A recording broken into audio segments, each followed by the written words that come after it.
Hello everyone, இது உங்கள் channel, உங்களுக்கான சேனல். இந்த வீடியோவில் நம்ம டீச்சர் எலிஜிபிலிட்டி டெஸ்ட் எனப்படும் ஆசிரியர் தகுதி தேர்வு பற்றிய சில தகவல்களை தான் பார்க்க போகிறோம். டெட்டுங்கிறது டிடிஎட், பிஎட் முடித்தவங்களுக்கு அரசு பள்ளிகளில் ஆசிரியர் ஆவதற்காக அரசால் நடத்தப்படும் ஒரு தகுதி தேர்வு. இதை யார் நடத்துகிறாங்க அப்படின்னு பார்த்தீங்கன்னா டிஆர்பி, டீச்சர் ரிக்ரூட்மெண்ட் போர்டு, ஆசிரியர் பணியாளர் தேர்வு வாரியம் எனப்படும் இந்த தேர்வு வாரியம் தான் இந்த எக்ஸாமை கண்டக்ட் பண்ணுறாங்க. வருஷத்துக்கு ஒரு முறை இந்த எக்ஸாம் நடைபெறும். டெட் எக்ஸாம் புதுசாக ஆசிரியராக ஆகிறவங்களுக்கு மட்டும் இல்லாமல் ஆல்ரெடி பணியில் இருக்கிறவங்களுக்கும் பதவி உயர்வுக்கும் இது வருங்காலத்தில் கட்டாயமாக்கப்படலான்ற சூழ்நிலையில் தான் நாம் இருந்துகிட்ருக்கோம். ஸோ இந்த டெட் எக்ஸாமை எப்படி ப்ரிப்பேர் பண்ணலாம், என்னென்ன எலிஜிபிலிட்டி, எவ்வளோ ஏஜ் லிமிட்டு, எப்படி எக்ஸாம் கண்டக்ட் பண்ணுவாங்க, எக்ஸாம் பேட்டர்ன் என்ன, சிலபஸ் என்ன அப்படிங்கிறத ஒன் பை ஒன்னாக நம்ம இதில் பார்க்கலாம். இந்த டெட் எக்ஸாமை எழுதுறதுக்கு என்னென்னலாம் எலிஜிபிலிட்டி அப்படின்னு சொல்லிட்டு பார்ப்போம். டெட்டில் டோட்டலாக பேப்பர் 1, பேப்பர் 2 அப்படின்னு 2 எக்ஸாம்ஸ் இருக்குது.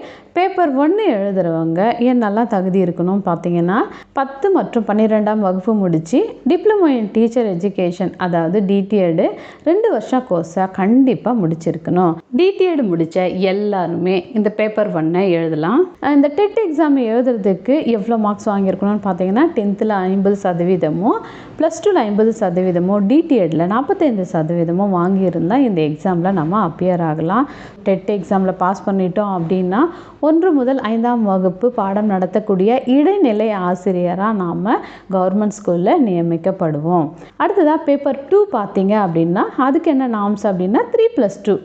3+2னா எனி டிகிரி வித் பிஎட் முடித்த எல்லாருமே பேப்பர் 2 எழுதலாம். ஆனால் இந்த டிகிரிலையும் பிஎட்லேயும் 50% மதிப்பெண் இவங்க பெற்றிருக்கணும். இவங்க பாஸ் பண்ணாங்க அப்படின்னா 6 முதல் 10ஆம் வகுப்பு வரை பாடம் நடத்தக்கூடிய பட்டதாரி ஆசிரியராக இவங்க நியமிக்கப்படுவாங்க.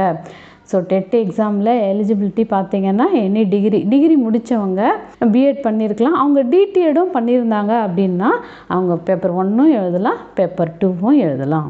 ஏஜ் லிமிட் பார்த்தீங்க அப்படின்னா இது அன்லிமிட் தான். மேக்ஸிமம் 40 வயசுலேயும் சரி 50 வயசுலேயும் சரி இந்த எக்ஸாமை எழுதலாம்.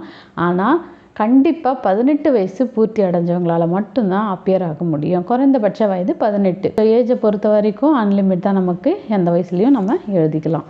இப்போ நம்ம எக்ஸாம் பேட்டர்னை பார்ப்போம். TET exam paper 1 questions 150 questions இருக்கும். Each questions carries 1 marks. So 150 மார்க்ஸுக்கானது. ஹார்ஸ் பார்த்தீங்கன்னா 3 ஹார்ஸு. எல்லாமே ஆப்ஜெக்டிவ் டைப் கொஷின்ஸ் தான். நெகட்டிவ் மார்க்ஸ் இருக்கா இந்த டெட் எக்ஸாமில் அப்படின்னு பார்த்தீங்கன்னா டெட் எக்ஸாமில் கிடையாது. அதே மாதிரி எக்ஸாம் எப்போவுமே ஆஃப்லைன் தான். ஸோ 150 கொஷின்ஸும் எப்படி எதுலேருந்து கேட்பாங்கன்னு பார்ப்போம். 150 கொஷினும் ஒரே சப்ஜெக்டாக இல்லாமல் 5 செக்ஷன்ஸ் பிரிச்சிருக்கிறாங்க பேப்பர் 1க்கு. இப்போ ஃபஸ்ட்டு சைக்காலஜிலேருந்து தான் கொஷின் கேட்பாங்க. போர்ஷனிங் எப்படி கொடுத்துருக்காங்க, child development and pedagogy relevant to the age group of 6 to 11 years. அதாவது சைக்காலஜி நம்ம பிஎட்ல படித்த டிடிஎட்ல படித்த அந்த போர்ஷனில் இருந்து தான் அதிகமான கொஷின்ஸ் வரும். ஸோ 6 to 14 இயர்ஸ் வரைக்கும் படித்தவே நமக்கு நல்லது தான். கொஷின்ஸ் பார்த்தீங்கன்னா 30, மார்க்ஸும் 30 தான். இது தமிழ் இங்கிலீஷ் 2 லாங்குவேஜ்லுமே கேட்டிருப்பாங்க. நமக்கு எந்த லாங்குவேஜ் வேணுமோ அந்த லாங்குவேஜை நம்ம சூஸ் பண்ணிக்கலாம். செகண்ட் ஒன்னாக பார்த்தீங்கன்னா லாங்குவேஜ் 1 நம்ம இஷ்டம், தமிழ் இங்கிலீஷ் தெலுங்கு அப்படின்னு நம்ம எந்த லாங்குவேஜை நம்ம சூஸ் பண்ணுறோமோ அந்த லாங்குவேஜில் கொஷின் வரும். அதுவும் பார்த்தீங்கன்னா 30 கொஷின் 30 மார்க்கு. அடுத்து லாங்குவேஜ் 2னாவே நமக்கு இங்கிலீஷ் தான். எம்சிக்யூ பார்த்தீங்கன்னா 30 question 30 mark. Mathematics 30 question 30 mark. அதுக்கும் லாங்குவேஜ் ஆப்ஷன் கொடுத்துருக்காங்க. என்விரான்மெண்டல் ஸ்டடீஸ் அப்படிங்கிறது சயின்ஸு சோஷியல் 2 கலந்ததை தான் நம்ம படிக்க வேண்டி வரும். So 30 question 30 mark. அதுலேயும் ஆப்ஷன் இருக்குது, லாங்குவேஜ் தமிழ் இங்கிலீஷ்னு நம்ம சூஸ் பண்ணிக்கலாம். ஸோ இப்போ நம்ம டெட் பேப்பர் 2 பார்க்கலாம். பேப்பர் 2 பார்த்தீங்கன்னா சேம் இதே தான். 150 கொஷின், மார்க்ஸும் 150. ஹார்ஸ் பார்த்தீங்கன்னா 3 ஹவர்ஸாக ஆப்ஜெக்டிவ் டைப்ஸ் கொஷின்ஸ் தான். பேட்டர்னில் மட்டும் 4 செக்ஷன் தான் நமக்கு அதில் இருக்கும். ஃபஸ்ட்டு சைக்காலஜி ஃபுல் போர்ஷனும் நம்ம பார்க்க வேண்டி வரும். அது நல்லாமே நம்ம சிந்திச்சு எழுதுகிற மாதிரி சில கொஷின்ஸ் வந்துடும். அதே மாதிரி தமிழ் இங்கிலீஷ் 30 மார்க்கு தான்.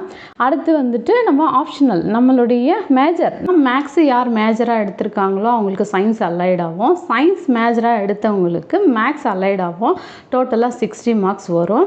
சோஷியல் சயின்ஸ் மேஜராக எடுத்திருக்கிறவங்களுக்கு சோஷியல் சயின்ஸில் 60 மார்க் வரும்.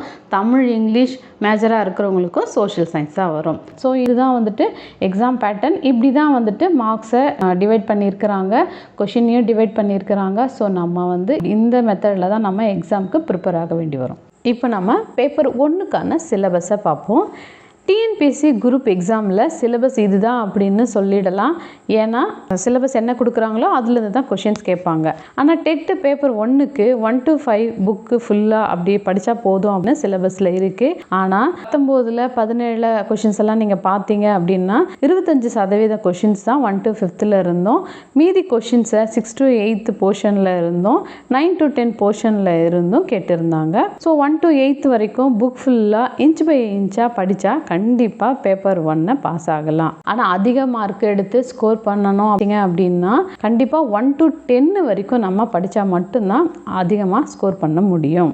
இப்போ நம்ம வந்து போர்ஷனை பார்க்கலாம். தமிழ் வந்துட்டு தமிழில் 30 மார்க் எதுலேருந்து கேட்பாங்க அப்படின்னா 1 to 8th 10 வரைக்கும் கூட நம்ம படிக்கலாம். இங்கிலீஷ் பார்த்தீங்கன்னா 1 to 8th வரைக்கும் புக்கு பார்த்தா போதும், புக் பேக். ஆனால் கிராமர் மட்டும் 10 வரைக்கும் பார்க்க வேண்டி வரும். மேக்ஸ் பார்த்தீங்கன்னா 1 to 10 கம்பல்சரியாக 1 to 10 ஃபுல்லாக பார்த்தா மட்டும்தான் அதில் இருக்கிற மார்க்ஸை அட்டன் பண்ண முடியும். என்விரான்மெண்டல் சயின்ஸ் அப்படிங்கிறது சயின்ஸ் மட்டும் இல்லை, சோஷியலும் மிங்கிள் ஆனது தான்.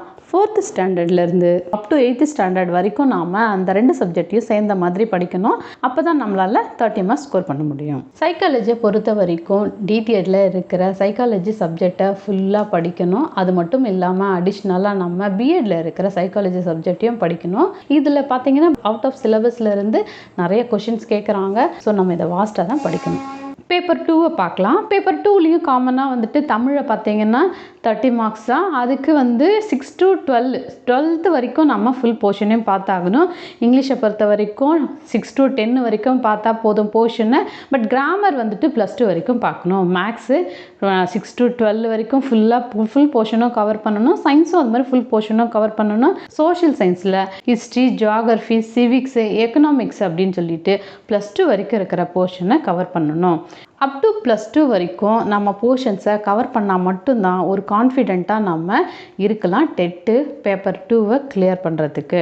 அப் டு 12th வரைக்கும் நம்ம கிளியராக இருக்கோம் அப்படின்னா ஈஸியாக நம்ம பேப்பர் 2வை கிளியர் பண்ணலாம். இந்த வீடியோ உங்களுக்கு பிடிச்சிருந்தா லைக் பண்ணுங்கள், ஷேர் பண்ணுங்கள், சப்ஸ்கிரைப் பண்ணுங்கள், கூடவே பெல் பட்டனை கிளிக் பண்ணுங்கள்.